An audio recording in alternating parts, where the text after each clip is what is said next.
안녕하세요. 안녕하세요. 반갑습니다. 반갑습니다. 사랑합니다. 사랑합니다. 10월 첫주입니다. 9월부터 가을이라고 하는데 본격적인 가을은 10월이 아닌가 생각이 들었습니다. 모든 것들이 제대로 있고 또 거두고 채우는 아름다운 결실의 계절입니다. 성도의 삶에도 더욱 풍성한 결실이 있고 성령의 열매가 맺히고 또 우리 삶에도 하나님으로 말미암는 복을 만끽하는 한 주가 되고 한 달이 되고 또 금년 마무리가 되기를 간절히 바랍니다. 첫 주여서요 로마서 공부가 아니라 구약의 말씀으로 제재를 할까 합니다. 역대하 20장 보겠습니다.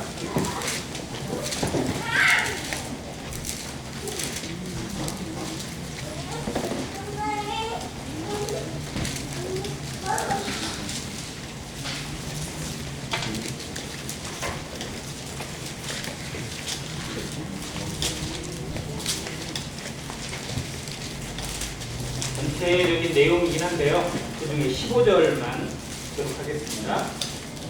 역대하 20장 15절 같이 읽겠습니다. 시작. 야시아의 이르되 온 유다와 예루살렘 주민과 여호사밧 왕이여 들을지어다. 여호와께서 이같이 너희에게 말씀하시기를 너희는 이 큰 무리로 말미암아 두려워하거나 놀라지 말라. 이 전쟁은 너희에게 속한 것이 아니요 하나님께 속한 것입니다. 아멘. 아멘. 네, 진짜 아멘 하시기 바랍니다. 이 전쟁은 너희에게 속한 것이 아니요 누구에게 속한 것이라고요? 하나님께 속한 것입니다. 오늘 말씀의 제목을 찬양과 감사로 이기는 전쟁이라고 잡았습니다. 무엇과 무엇으로 이긴다고요?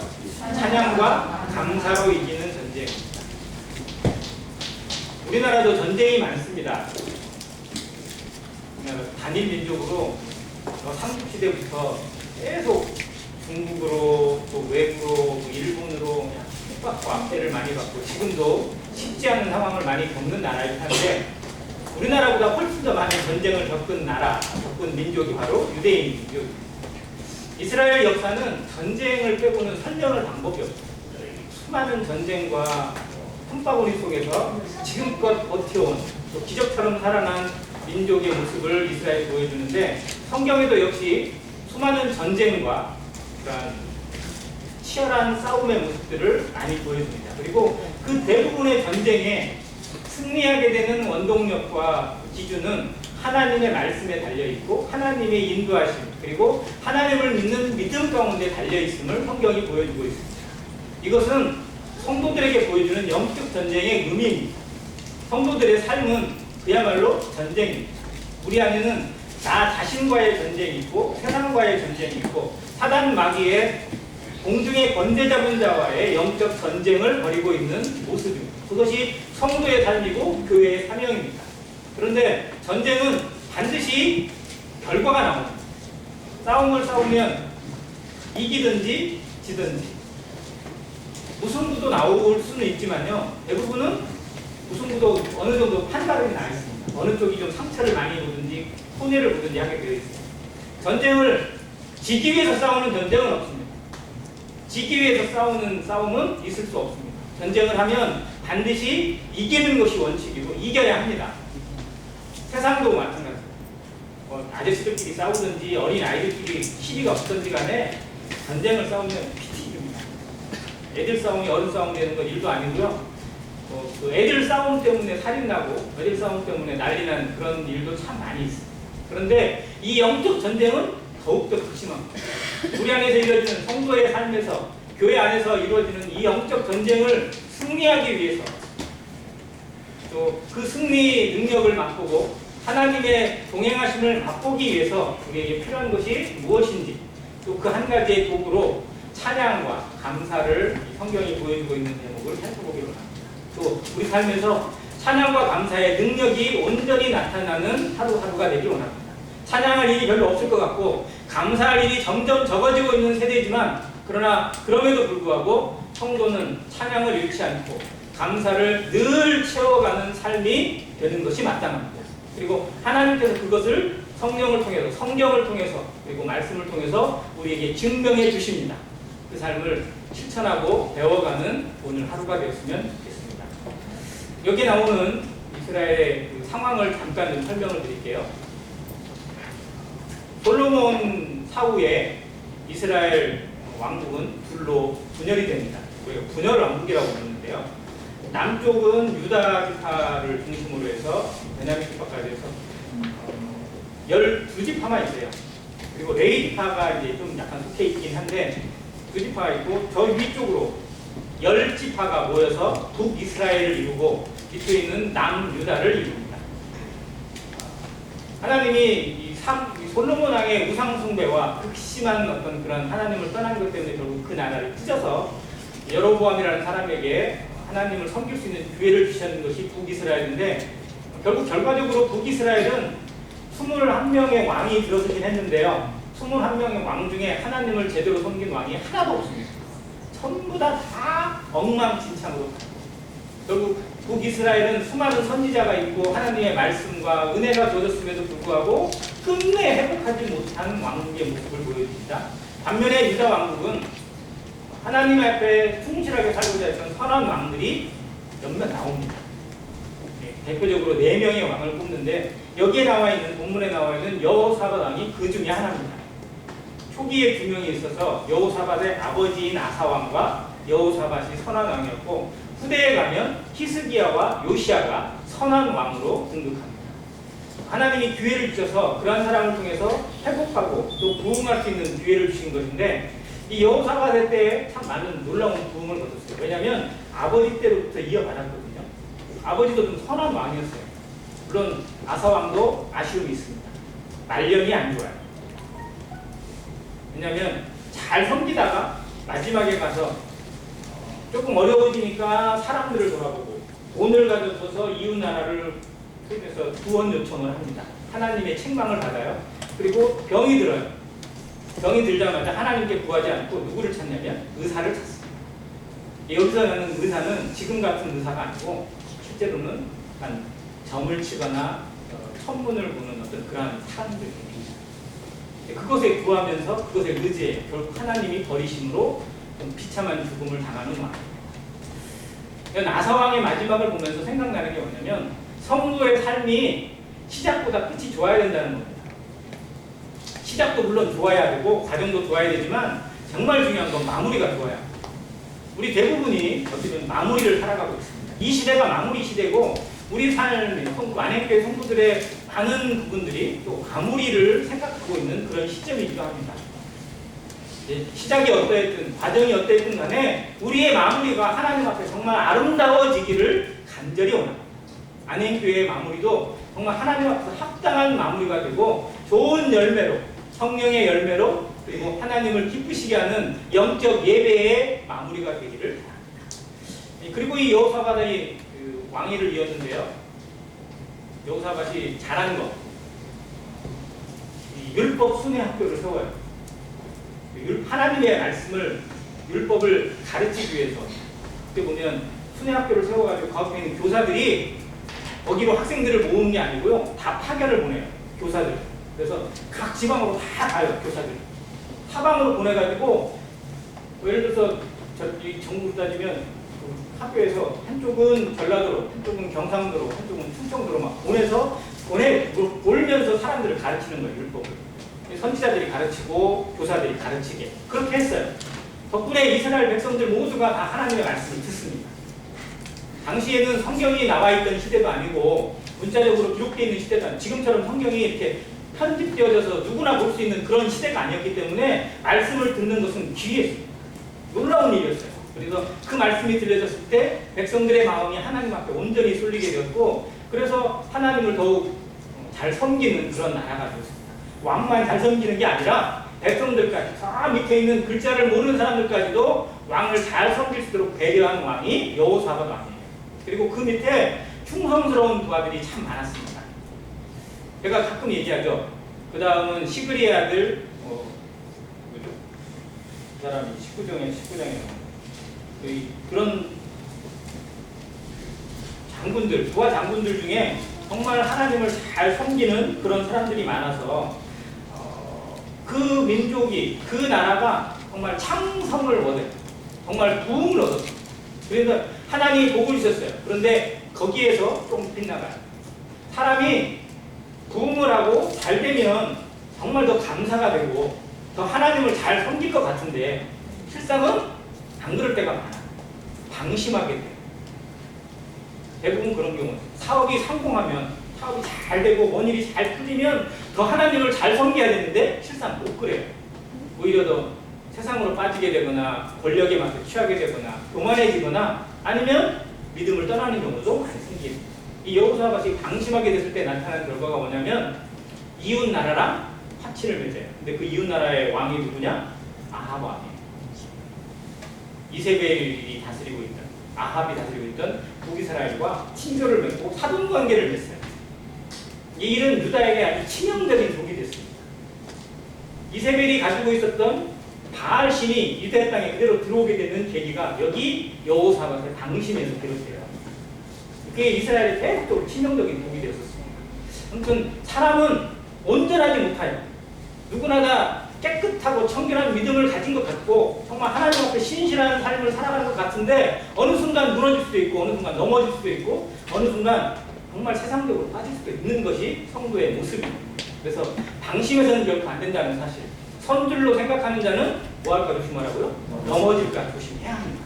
우리에게 이 교훈이고 본보기예요. 거울입니다.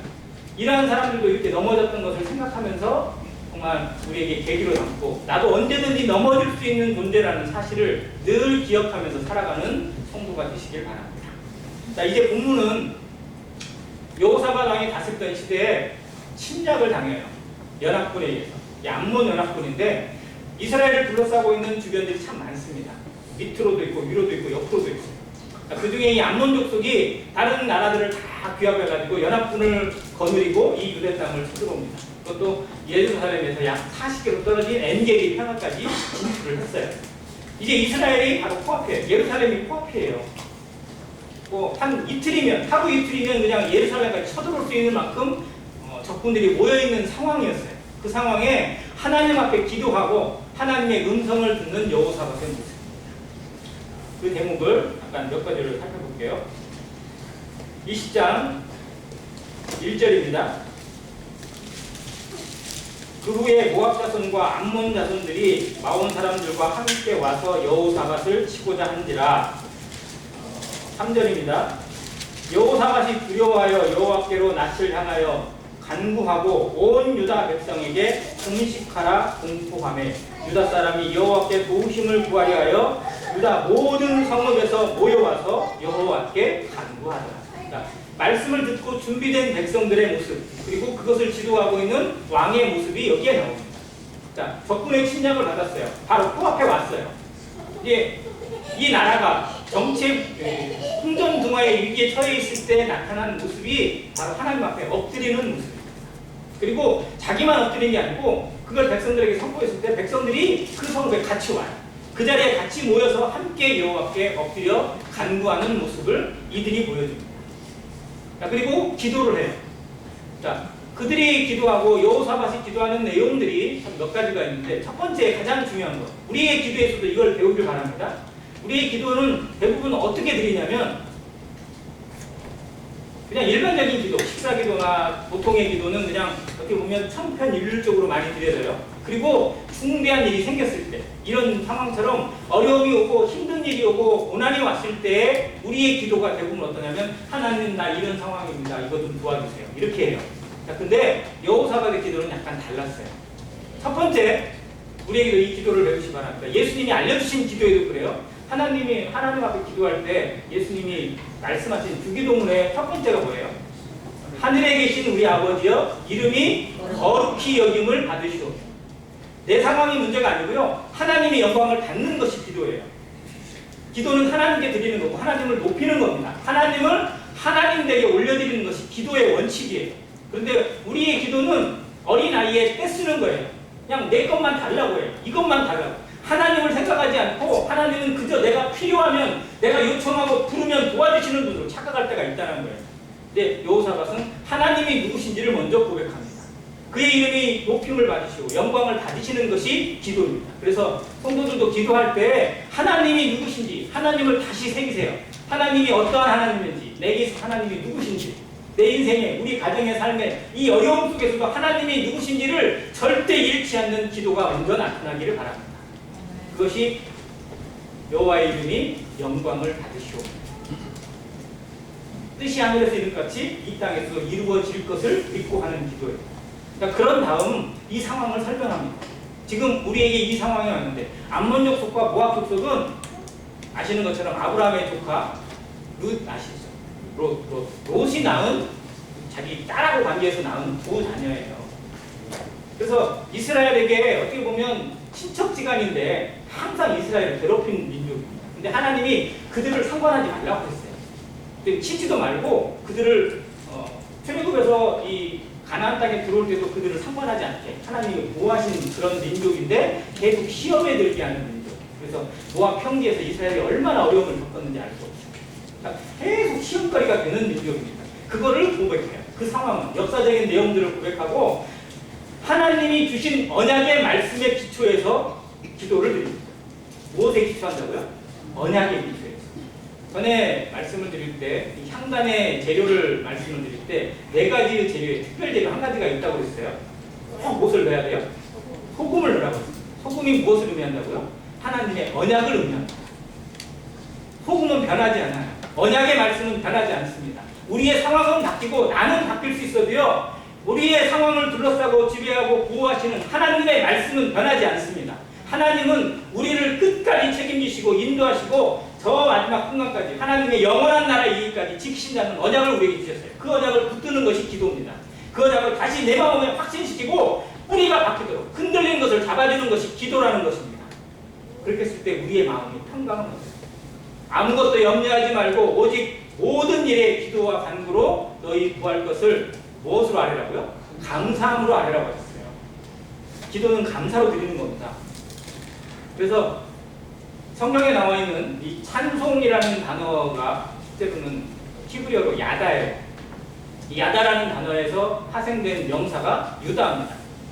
유다 하면 누가 떠오르시죠? 야곱의 넷째 아들 유다입니다. 그 유다가 실제로 찬송이라는 뜻이에요. 자, 이 유다라는 이름이 왔고요. 그래서 유다야 너는 내 형제들의 찬송이 될 거라고 이렇게 얘기를 했어요. 그리고 그 유다 족속을 통해서 다윗이 왔습니다. 다윗을 통해서 다윗의 자손 누가 왔어요? 예수님이 왔어요. 즉 예수님은 이 유다 지파를 통해서 왔어요. 찬송의 지파를 통해서 왔고 찬송의 이름으로 왔습니다. 이 세상에 찬송을 회복하고 감사를 회복하게 하시는 이름이 바로 유다 지파였고 예수 그리스도로 말미암아 성취가 되어졌습니다. 우리는 그 이름으로 하나님을 찬양하고 감사하는 하나님의 진짜 유다 지파가 된 겁니다. 자, 그 의미로 담겨 있는데 찬송 속에 포함되어 있는 의미가 또 뭐가 있냐면 감사가 담겨 있어요. 찬송과 감사는 동의어예요. 그리고 그 속에 또 뭐가 포함되어 있냐면 고백이 담겨 있어요. 고백. 즉 성도가 자신의 삶을 고백하고 자신의 죄를 고백하고 모든 것을 고백하는 것이 결국은 감사로 연결되어지고 찬양으로 연결되게 하십니다.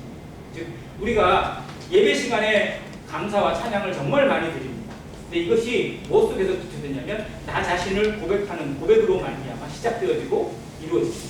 그래서 우리의 예배를 준비하면서 성도의 삶을 정말 예배 시간에 떡과단 앞에 나오면서 우리의 삶을 먼저 자신을 살피라고 이렇게 하시는 말씀이 뭐냐면 내가 하나님 앞에 어떠한 인생이었는지를 돌아보고 그럼에도 불구하고 나를 사랑하시고 나를 위하여 독생자를 아끼지 않으신 하나님의 사랑 앞에 우리 자신을 드리는 겁니다. 이런 나를 사랑하신 하나님, 이런 나를 부르시고 영화롭게 하신 그 하나님 앞에 우리 할 말이 없어요. 정말 감사밖에 없어요. 찬양밖에 없어요. 그래서 나는 이런 수준이지만 나는 이거밖에 안 되지만 감사의 떡을 나누고 잔을 나눌 수 있는 자로 세우신 왕같은 대사장으로 불러주신 하나님 앞에 내 삶 모든 것이 예배의 제물로 드려지는 것, 이것이 영적 예배의 의미입니다.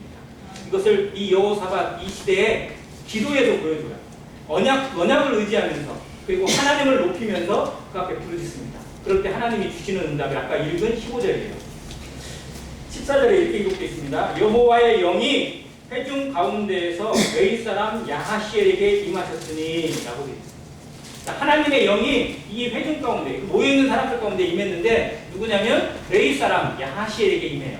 그리고 그가 하나님의 말씀으로 대언합니다. 선지자가 되어져서 그래서 야하시엘이 이르되 온 유다와 예루살렘 주민과 여호사밧 왕이여 들을지어다. 여호와께서 이같이 너희에게 말씀하시기를 너희는 이 큰 무리로 말미암아 두려워하거나 놀라지 말라. 이 전쟁은 너희에게 속한 것이 아니요 하나님께 속한 것입니다. 이 말씀을 하나님이 해주십니다. 그리고 어떻게 행할 것인지도 알려주세요. 하나님의 앞에 기도했을 때 우리가 하나님의 무엇을 구하냐면 뜻을 구합니다. 이 시대에는 여호와의 영이 항상 있지 않았어요. 필요할 때 내렸어요. 그게 구약의 시대였고 로마서 8장 초반부에 아시는 것처럼 다시 두려워하는 종의 영의 모습입니다. 이때만 필요하니까 이때 내려오고 다시 떠나요. 그러나 우리는 하나님의 영, 하나님의 성령이 우리 안에 내주하세요. 영원토록 인치시고 함께 하시는 그 성령의 음성을 듣는 것이 바로 하나님의 음성을 듣는 것이고 하나님의 뜻을 분별하는 겁니다. 기도하면서 성령이 무엇이라 말씀하신지를 물으세요. 들으세요. 성령이 무엇을 통해서 어떻게 말씀하시는지 말씀을 읽으면서 말씀을 들으면서 하나님의 뜻이 나에게 어떻게 임했는지를 미세하게 감지하고 듣는 지혜가 필요합니다. 우리는 너무나 하나님의 뜻을 들을 수 있고 얻을 수 있는 기회가 열려져 있어요. 그럼에도 불구하고 활용하지 못하는 데가 많다는 겁니다. 자, 이 하나님의 말씀이 임하고 그 다음에 이렇게 나와 있어요. 17절에 이 전쟁에는 너희가 싸울 것이 없나니.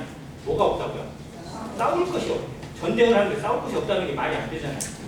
대열을 이루고 서서 너희와 함께한 여호와가 구원하는 것을 보라. 자, 이 말씀 어디서 좀 들은 것 같지 않으세요? 너희는 가만히 서서 여호와께서 너희를 위하여 싸우시는 것을 보라. 어디예요? 홍해바다. 홍해바다 앞에서는 이스라엘 백성에게 모세가 기도했을 때 하나님이 주신 음성이에요. 너희는 오늘날 가만히 서서 여호와께서 너희를 위하여 싸우시는 것을 보라. 너희가 오늘 본 저 애국 사람들을 다시는 못 볼 것이다. 누가 싸우시는 거예요? 우리를 대신하여 우리와 함께 하시는 하나님께서 우리 앞에서 우리를 위하여 우리 가운데 영광을 위하여 실제로는 하나님께서는 자기 영광을 위하여 하시는 거예요. 시편 23편에 있는 것처럼 여호와는 나의 목자시니 내가 부족함이 없으리라. 그가 나를 푸른 주장에 넣으시며 자기 이름을 위하여 어떤 길로? 의의 길로 인도하세요. 하나님은 자기 영광을 우상에게 사단에게 주지 않습니다. 하나님의 영광을 끝까지 지키세요. 그래서 우리를 지키시는 거예요. 왜? 우리가 하나님의 것이고 하나님의 자녀이고 하나님의 소유이고 하나님의 도구이기 때문에 그리스도의 몸을 지키시는 성령의 역사는 그 음성을 통해서 그 말씀을 통해서 우리 삶을 끝까지 지켜나가실 것을 믿는 그 믿음 가운데 살아가시길 바랍니다. 하나님은 끝까지 지키십니다. 내가 싸우는 것이 아니라 하나님이 나를 대신하여 나와 함께 우리의 이름으로 성령의 능력으로 싸우신다는 사실을 늘 잊지 않고 살아가시길 바랍니다. 자, 그 하나님께서 이렇게 말씀하시면서 나가라는 거예요. 그들을 맞서 나가라. 그들의 숫자가 얼마인지, 그들이 어떻게 쳐들어왔든지, 어떤 무기를 가지고 왔든지, 얼마나 용맹하고 얼마나 거인이고 어떠한 삶 가운데 있든지 간에 두려워하지 말고 나가라는 거예요. 뭐 하지 말고? 두려워하지 말고. 성경에 두려워하지 말라는 말이 뭐냐고 말씀 몇 번 나왔어요? 365번이 나왔어요. 저도 안 세봤어요. 누가 이렇게 기록을 해놨어요. 365번이 나왔어요. 그러니까 매일매일 우리 삶에서 기억해야 될 게 뭐냐면 두려워하지 않는 겁니다. 세상을 두려워하지 않고 그리고 내게 주어진 하루하루를 두려워하지 않고 기쁨으로 맞이하고 즐거움으로 기대하면서 하나님의 뜻이 무엇인지 하나님이 이 일을 통해서 오늘 하루를 통해서 우리의 인생을 내 삶을 얼마나 하나님의 그 영광 가운데로 이끄실 것인지 하나님을 닮아가는 삶으로 하나님의 향기가 되게 이끌 것인지를 기대하며 오늘 하루를 시작하고 마무리 짓는 성도가 되시길 바랍니다. 두려움을 이겨내는 성도, 두려움을 지워내는 성도, 이건 기도에 있습니다. 우리의 기도가 두려움을 온전히 극복하는 능력의 기도로, 성령의 기도로 나타나길 바랍니다. 자, 이렇게 기도하고 나서 하나님이 주신 세부적인 내용이 나와요. 자, 군대를 싸워야 돼요. 적군하고 싸워야 되면 제일 먼저 앞에 누구를 세워야 될까요? 오합지졸을 세워야 돼요. 제일 성공부대를 세워야 돼요. 오합지졸을 세우면 될까요? 안 되잖아요. 기선제압이 중요하니까 제일 잘 싸우는 사람을 세워야 돼요. 그래서 앞에 선두에 나가는 장군도 실제로는 그 중에 제일 싸움 잘하는 사람이 나가고 그 중에서 제일 잘 싸우는 애들을 뽑아서 앞에 나갑니다. 근데 누구를 뽑았을까요?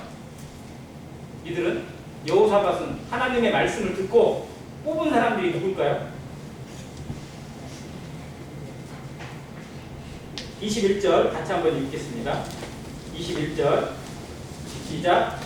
백성과 더불어 의논하고 노래하는 자들을 택하여 거룩한 예복을 입히고 군대 앞에서 행진하며 여호와를 찬송하여 이르기를 여호와께 감사하세 그의 인자하심이 영원하도다 하게 하였더니 누구를 택하였다고요? 노래하는 자들, 우리 찬양대를 적었어요. 그리고 예복을 입혔어요. 군복을 입힌 거예요? 찬양복을 입힌 거예요? 찬양복을 입혔어요. 싸우는데 적군들이 앞에 있는데요. 찬양복을 입히고 노래하는 자들이 앞에 섰어요. 제라 선두에. 그리고 군대는 뒤에 있어요. 그 앞에 나가는 거예요. 그러면서 이 사람들이 하는 건 뭐예요? 찬양하는 거예요. 골리앗 앞에 나가는 사람이 누구였어요? 다윗이 나갔어요. 군복 입었어요? 안 입었어요? 후보 썼어요? 안 썼어요? 무기 뭐 들었어요? 아니요. 골뱅이 들었어요. 골뱅이.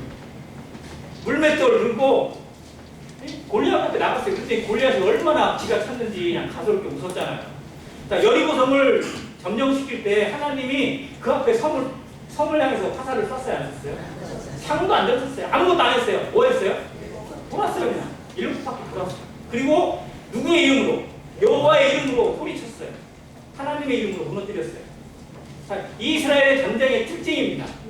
자, 우리의 삶에 수많은 전쟁들이 있는데 내 계산, 내 기준으로 싸우는 사람들, 그런 성도들도 참 많아요. 그래서 너무 머리 복잡하고 힘들어요. 그러나 하나님이 주신 뜻으로 분별하고 하나님의 응답을 기다리고 하나님이 어떻게 임하시는지 하나님이 어떻게 역사하시는지를 기대하면서 걸어가는 성도는 정말 평강을 맛볼 수 있습니다. 찬양을 감사하면서 즐거움을 통해서 그 일을 능히 헤쳐나갈 수 있다는 사실을 성경이 보여주고 있다는 것입니다. 성경이 증명하고 있습니다. 이 일을 우리 삶에서 확인시켜가는 경험하는 성도가 되시길 바랍니다. 자, 찬양대가 찬양을 해요. 근데 찬양의 내용이 뭐예요? 하나님 도와주세요 라고 부르는 찬양이에요? 아니에요.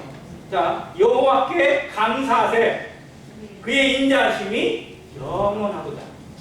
자, 이긴 거예요? 안 이긴 거예요? 찬양의 내용은 이미 이긴 싸움이에요.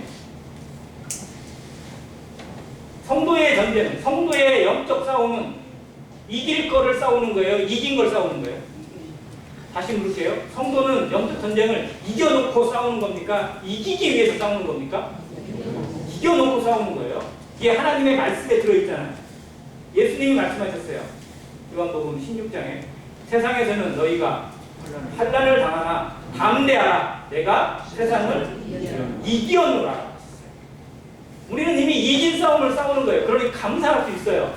이걸 하나님의 말씀에서 받게 되고 그리스도의 십자가와 부활의 능력을 맛보며 살아가는 성도, 성령이 우리 가운데 어떻게 역사하시고 인치시는지를 경험하는 성도는 어떠한 일이 주어지더라도 나를 하나님의 사랑에서 끊을 수 있는 존재가 있다 없다? 없다라는 사실이 있기 때문에 이긴 싸움을 확인하는 거예요. 그냥 확인하는 전쟁입니다. 하나님이 이긴 싸움을 나는 확인하는 전. 이게 우리의 성화의 삶. 하나님을 배워가고 그리스도와 함께 동행하면서 성령의 역사를 경험하는 삶은 이긴 싸움을, 하나님이 이긴 싸움을 경험하는 거예요. 그런데 너무나 많은 성도들이 이기기 위해서 안달이, 이기기 위해서 바라가고 이기기 위해서 진을 짜내요. 하나님은 상관없이 내가 얼마나 힘들어요. 얼마나 안타깝고 얼마나 두려워요. 하루하루가 전쟁터고 하루하루가 불안과 투족 가운데 머물러 있는 성도의 삶이 아니라 하나님이 이미 이기신 싸움, 우리의 자리는 이미 저 영광의 보좌 위에, 보좌 앞에 있고 하나님의 나라 가운데 담겨 있습니다. 우리는 세상에 어떠한 일을 당해도 손해볼 것이 없고 어떠한 어려움을 겪어도 손해볼 것이 없어요. 이미 하나님이 이기셨으니까. 우리의 이름이 생명책에 기록되어 있는데 뭐도 손해볼 게 있어요? 뭐도 억울할 게 있어요. 근데 왜 이렇게 안달이에요? 왜 그렇게 조마조마해요? 왜 그거 안 되면 날릴 거? 왜 그거 안 되면 막 내 삶이 무너질 것 같고? 이거 안 이루어지면 막 우리가 정말 세상이 어떻게 될 것 같고? 이건 하나님은 모르는 거예요. 하나님 안에 우리의 이름이 감춰져 있고 하나님의 영광의 보좌 가운데 내 자리가 있고 거기에 내 처소가 있다는 사실을 바라보는 성도는 이 싸움이 이미 이긴 싸움이고 확인하는 싸움이라는 사실을 기억하시기 바랍니다. 그러니까 찬양할 수 있고 그러니까 감사할 수 있어요. 찬양대가 찬양을 불렀어요. 적군들이 얼마나 무섭게 생각했어요. 쟤들 미친 거 아니야? 쟤들 왜 저러고 와? 뭐야 쟤들? 막 보니까 군복을 입은 애들은 없고요. 막 화려한 옷을 입고 찬양대들이 모여가지고 막 소리 불러서 찬양하고 있어요. 이 사람들이 조그마한 소리로 찬양했을까요? 정말 목청껏 찬양했어요. 우리의 예배 시간 찬양과 비교하면 비교가 될까요? 안 될까요? 우리의 예배 찬양도 좀 목이 쉬더라도 좀 목 좀 쉬면 어때요? 좀 막 좀 우렁차고 굵고 정말 내 마음에 모든 것이 담겨있는 찬양으로 불렸으면 좋겠습니다. 비록 숫자는 적어도요 5,000명이 부르는 찬양보다 더 힘있는 찬양, 교파교회 뭐 찬양으로 유명한 교회들이 좀 있어요. 어디 막 찬양 잘한다고 알려지는 교회들. 그런 찬양과 하나님이 들으실 때 비교할 만한 찬양. 봐라 천사들에게 자 저들이 부르는 찬양의 목소리를 들어봐라, 힘을 들어봐라, 느껴봐라, 저것이 내 자녀들의 찬양이다라고 자랑스러워할 만한 찬양이 이 안행교에서 울려 퍼졌으면 좋겠습니다. 아멘. 이들이 이렇게 찬양했을 거예요. 자기의 모든 것을 다해서 천사들이 부르는 찬양보다 더욱 능력 있는 찬양으로 하나님께 외쳤을 겁니다. 그 제목이 정말 감사해요. 여호와의 인자심이 자, 시편에 이거를 정말 계속해서 반복해서 노래하는 찬양이 있어요. 여호와께 감사하라. 그 인자심이 영원합니다. 무슨 하나님께 감사하라. 그 인자심이 영원합니다. 우리가 36절에 걸쳐가지고 계속 여호와의 인자심이 영원하다고 그럴 때는 136편인가요? 그 찬양이 얼마나 감사했으면 얼마나 아마 이 찬양을 생각하면 이 시대를 생각하면서 부른 찬양이 아닐까 싶기도 하고 다윗의 삶에서 정말 자기를 향한 여호와의 인자심이 얼마나 크고 풍성했는지를 느끼면서 부른 찬양이라고 믿습니다.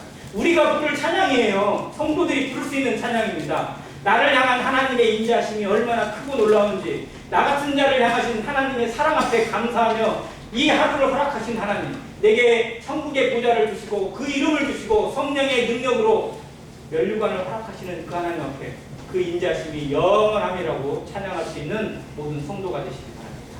역사가 나타납니다. 기적이 나타납니다. 찬양에 기적이 담겨있다는 것이, 찬양에 능력이 있고 찬양에 힘이 있고 찬양에 하나님의 승리가 있다는 사실을 믿고 나아가시길 바랍니다. 이들이 찬양했어요. 우습게 알던 적들이 갑자기 하나님의 역사가 나타납니다. 뭐예요? 무슨 일이 벌어졌을까요? 찬양은 불려? 자, 군대가 노래를 했어요. 자, 그런데 찬양을 하자마자 이들이 22절과 23절에 나와 있어요. 그 노래와 찬송이 시작될 때 여호와께서 복병을 두어 유다를 치러 온 암몬 자손과 모압과 세일산 주민들을 치게 하심으로 그들이 패하였으니 곧 암몬과 모압 자손이 일어나 세일산 주민들을 쳐서 진멸하고 세일 주민들을 멸한 데에는 그들이 서로 쳐 죽였다. 자, 여기 세 연합군이 왔거든요. 자, 근데 하나님이 그들 속에 복병을 주셨어요. 이게 천사예요. 그들을 흩어버리신 거예요. 눈을 흐리게 하고 모든 것을 흩어버렸어요. 그래가지고 서로가 적으로 만들었어요. 자, 그러자 이 두 민족이 연합해가지고 한 민족을 쳐서 부셔버려요. 게임도 안 되게 막 이겨버려요. 그리고 끝나자마자 이제 어떻게 해요? 지들끼리 막 박터지게 싸워요. 자, 그럼 이스라엘은 뭐하고 있어요? 찬양하고 있어요. 그걸 보고 있어요. 하나님 세상에서 찬양하면서 보고 있으니까 가관도 아니에요. 지들끼리 막 터지게 싸우고 막 서로 막 죽일 듯이 달려들고 싸우고 있어요. 그걸 보고 있는 성도들, 그걸 바라보고 있는 이스라엘 백성들, 유다 민족의 양들은 여호사밧의 마음은 어떨까? 우리 삶에서 한번 생각해보세요. 하나님 앞에 기도하고 하나님께 의탁하고 우리의 삶을 맡겼더니 하나님이 풀어가시는 과정을 우리의 눈으로 목격하는 거예요. 모세가 이스라엘 백성에게 말했잖아요. 너희는 오늘날 가만히 서서 여호와께서 너희를 위해 행하시는 것을 보라. 홍해 바다가 갈라지고 거기가 마른 땅이 되고 길이 되어져서 건널 수 있는 도로가 되었습니다. 그걸 보는 거예요. 그걸 경험하는 거예요. 우리의 삶이 그런 경험의 신앙의 경험의 신앙이 되기를 바랍니다. 찬양하고 감사하면서 예배하고 드리면서 하나님이 나를 위해서 내 삶을 어떻게 인도해 가시는지, 내 삶을 통해서 얼마나 놀라운 것들을 채워 가시는지 그 기적을 경험하고 바라보면서 믿음으로 걸어가는 확신하는 성도의 삶을 살게 하신다는 겁니다.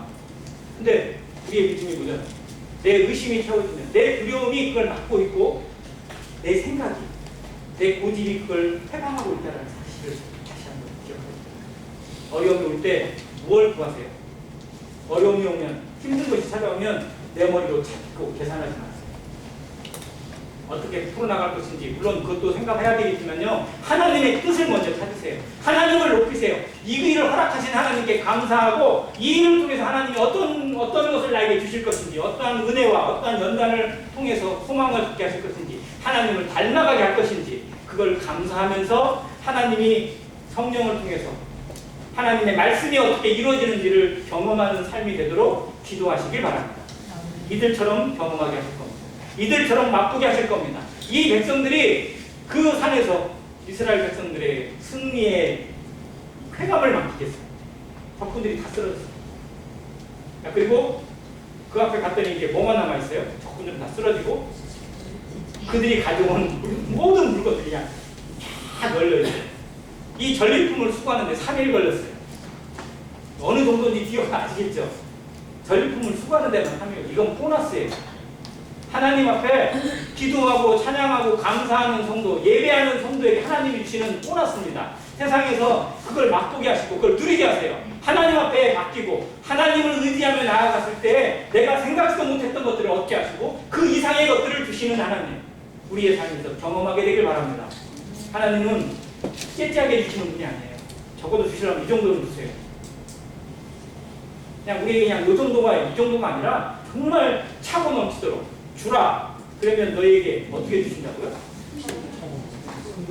흔들어 차고 넘치도록 채워주시는 하나님. 우리의 수준을 뛰어넘는 거예요. 그냥 우리 머리로 생각하지 마시기 바랍니다.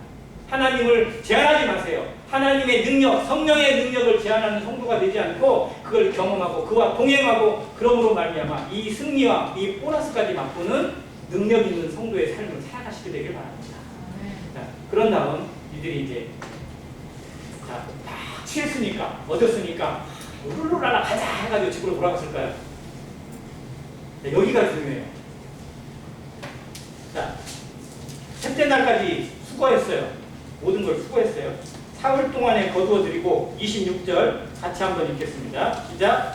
넷째 날에 우리가 브라가 골짜기에 모여서 거기서 여호와를 송축하니라. 그러므로 오늘날까지 그곳을 브라가 골짜기라 일컫더라. 무슨 골짜기요? 브라가 골짜기. 여기 골짜기 이름이 브라가 골짜기예요. 근데 이 브라가라는 뜻이 뭐냐면 송축, 찬송이, 찬송이라는 뜻이에요. 찬양의 골짜기. 자, 찬양으로 시작했어요. 찬양으로 시작하고 찬양으로 승리했습니다. 그리고 잊어버리지 않았어요. 하나님의 은혜를 쉽게 망각하고 방종하는, 즉 방심하는 성도는 그 은혜 속에서 강해지는 게 아니라 오히려 더 약점을 노출하게 돼요. 뭔가를 주셨는데 거기서 됐다, 이것이 전부 다 해가지고 그냥 돌아가는 성도가 되지 않기를 바랍니다. 예수님 앞에 나온 사람들 10명의 문둥병자가 있었어요. 그들이 다 고침을 받았어요? 안 받았어요? 받았어요. 근데 돌아온 거는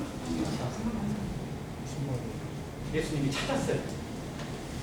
열이 다 고침을 받지 않았느냐? 나머지 9은 어디 있느냐?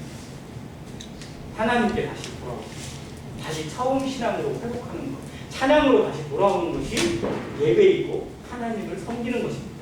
우리에게 주시는 모든 것 속에서 결국 마무리는 다시 찬양으로 돌아오는 겁니다. 감사로 돌아오는 거예요. 그래서 하루의 시작이 감사로 시작되어지고 하루의 마무리 역시 감사로 마무리되는 성도, 이것이 아름다운 겁니다. 찬양으로 시작했는데 나중에 이상한 것으로 빠지게 되고 이상한 결말이 나게 되면 하나님께 영광이 되십니다. 좋은 시작을 가졌는데 교회가 시작되어지고 교회가 열리는 것이 정말 좋은 출발을 했는데 마무리가 엉망이 되어요.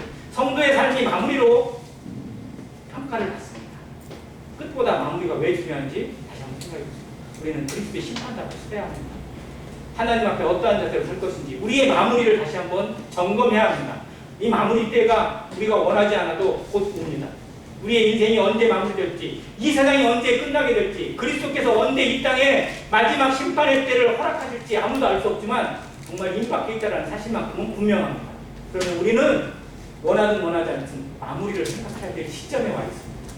내 인생의 마무리, 이 시대의 마무리, 내 신앙의 마무리, 하나님 앞에 서야 될 모든 기회의 마무리를 어떻게 생각하고 어떻게 찾아갈 것인지, 나는 어떻게 시작하고 있는지, 어떻게 마무리를 짓고 있는지 한번 생각하는 한 시간이 되길 바랍니다. 그래서 찬양의 능력이 회복되어지는 그런 가정, 그런 교회가 되기를 원합니다. 찬양으로 시작되는 가정, 찬양으로 마무리하는 성도가 되길 바랍니다. 우리의 삶에 이 찬양의 능력을 경험하게 되길 바랍니다. 정말 찬송은 어마어마한 능력이 있습니다. 혼자 조용히 있을 때, 외로울 때, 힘들 때, 눈물을 날 때 우리에게 들려주는 찬양의 메시지, 하나님의 위로입니다. 하나님이 우리의 삶을 마사지하고 있는 거예요. 엘리야가 그렇게 고통스러울 때 천사를 보내서 하나님이 어루만지셨다고 했잖아요. 이게 찬양과 같은 의미예요. 우리 삶을 어루만져 주시면서 위로하시는 찬양, 그리고 그 찬양 가운데서 승리를 경험하게 하고 승리를 바라보며 영광의 보좌를 바라보게 하는 찬양의 권세가 우리 삶을 주장하고 지배하고 성령과 함께 일하게 되기를 간절히 바랍니다. 이상입니다.